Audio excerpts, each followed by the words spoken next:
Assalamualaikum. Balik lagi sama aku tentunya di channel Bidan dan Bi. Hari ini kita akan membahas tentang cara mengatasi biang keringat pada bayi. Nah, tapi sebelum mulai, yang baru mampir atau yang belum subscribe dulu dong. Klik. Kalau kalian dukung aku untuk lebih banyak mengupload video-video tentang kehamilan, persalinan, menyusui, nifas, bayi, anak, dan kesehatan reproduksi tentunya. Oke, kalau kalian suka sama video ini boleh di like. Kalau ada pertanyaan atau kalian mau aku bahas apa di video selanjutnya, boleh komen di bawah. Dan jangan lupa juga untuk diklik tombol loncengnya.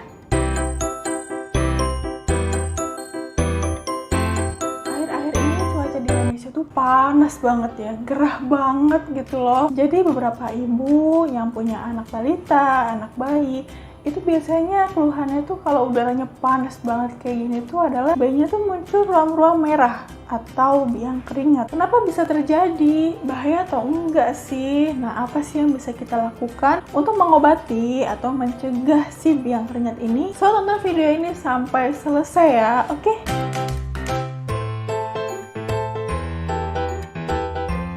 Biang keringat atau miliaria itu sebenarnya adalah hal umum yang biasa terjadi ya kalau udaranya itu terlalu panas atau kalau misalnya bayi itu tidurnya di tempat yang lembab, jadi sirkulasi udaranya itu nggak lancar. Jadi secara mudahnya adalah biang keringat ini bisa terjadi pada orang dewasa, anak-anak, dan bayi karena sebenarnya dia itu terjadi ketika kita berkeringat, tapi keringatnya itu nggak bisa keluar secara bebas gitu loh, jadi kayak dia tuh terjebak atau terhambat. Nah, ini biasanya lebih banyak terjadi pada bayi karena pada bayi itu dia pori-porinya tuh masih berukuran kecil, makanya kulitnya tuh juga halus gitu kan, nggak kayak aku. Nah, karena pori-porinya dia itu kecil-kecil, ketika dia merasa panas, tubuhnya panas, terus udaranya juga nggak enak, terus lembab, peredaran udaranya kurang angin misalnya, jadi sumpek gitulah intinya ruangannya. Keringatnya ini terlalu banyak yang harus keluar, tapi keringatnya ini nggak bisa keluar gitu loh, jadi kayak banjir keringat gitu di dalam. Akhirnya dia numpuk di dalam pori-pori, tersumbat. Nah, akhirnya nggak bisa keluar kan, akhirnya muncul kayak merah-merah, melenting-melenting gitu kan, dan jadilah si miliaria atau biang keringat ini. Biang keringat ini biasanya sering muncul di daerah yang banyak keringatnya, kayak di dahi atau di lipatan-lipatan kayak di leher gitu loh, yang biasanya jarang diketahui orang kalau si miliaria atau si biang keringat ini itu ada tingkatannya, ada beberapa jenis gitu. Yang pertama adalah miliaria cristallina. Itu biasanya dia itu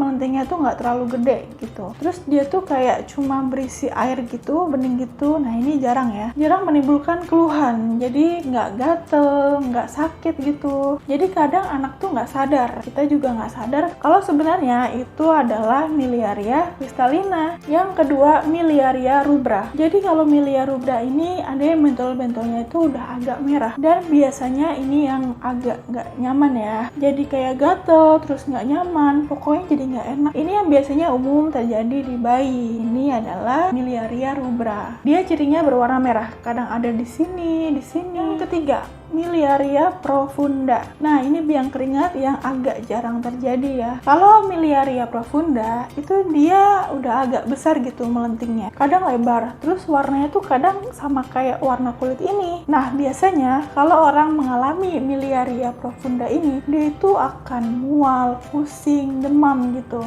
Dan ini emang harus langsung periksa ke dokter ya. Nah, terus apa aja yang bisa kita lakukan kalau misalnya anak kita itu mengalami biang keringat?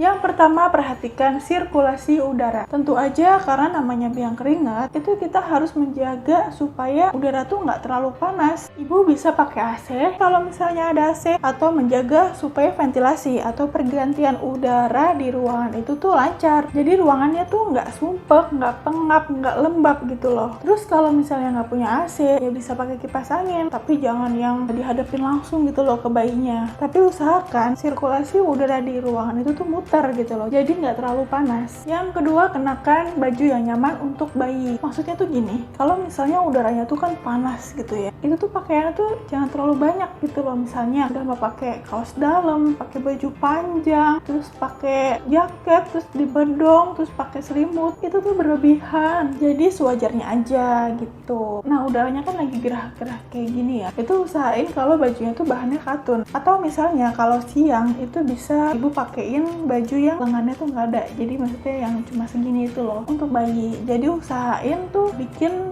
yang nyaman gitu loh buat bayinya. Juga pakai bajunya tuh yang longgar gitu loh, jadi jangan pakai yang ketat kalau ada biang keringatnya. Yang ketiga, mengganti sabun mandi. Ibu bisa mengganti sabunnya dengan sabun yang lebih lembut gitu. Kalau biasanya ibu pakai merek A gitu kan, nah ketika ada biang keringat itu ibu bisa pakai merek-merek tertentu. Biasanya sih kayak Sleek Baby atau Lactasit Baby atau Bath Organic, tapi mungkin emang harganya tuh agak lebih mahal ya dibanding sama sabun bayi yang lain. Tapi biasanya merek itu kayaknya lebih netral, sehingga akhirnya nanti bisa menyembuhkan si biang keringat itu. Tapi ya itu ya, namanya sabun itu kadang cocok-cocokan gitu loh. Kadang ada bayi yang cocok sama Sleek Baby, ada bayi yang cocok sama Lactasit gitu kan, ada juga yang cocok sama Bath Organic. Jadi masing-masing bayi juga punya kecocokan masing-masing sama sabun-sabun itu. Yang keempat, mandi pakai air hangat. Kalau misalnya ibu mau mandiin bayi, itu pakailah air yang hangat gitu ya, pakai air hangat, karena air hangat itu bisa membuka pori-pori. Jadi nanti harapannya pori-porinya itu akan lebih terbuka, peredaran darahnya jadi lebih lancar, lebih rileks, jadi bisa keluar nih keringatnya. Yang kelima, tidak usah pakai bedak. Nah kalau misalnya bayi ibu lagi biang keringat gitu, itu jangan dibedakin ya. Jadi jangan dulu dipakein bedak, lotion atau oil, terutama yang memang bukan buat biang keringat, karena bedaknya itu nanti akan menutupi pori-pori gitu loh. Dan sebenarnya bedak itu nggak terlalu bagus ya. Jadi kalau misalnya bedak itu ditaruh di muka, itu nanti takutnya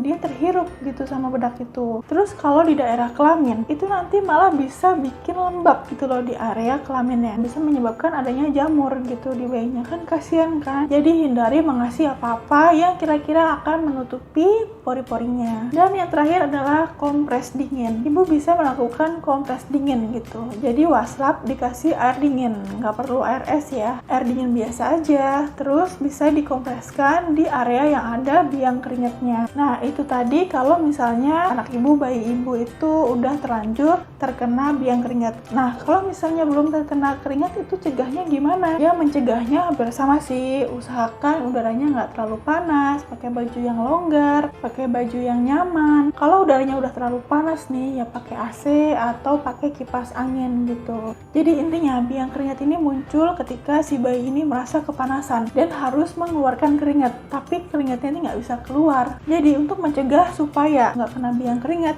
ya jangan sampai bayi itu merasa panas, merasa gerah gitu loh, kepanasan. Jadi kalau misalnya ibu merasa udah melakukan hal yang tadi aku sebutin tapi belum sembuh juga, itu ibu bisa periksa ke dokter aja.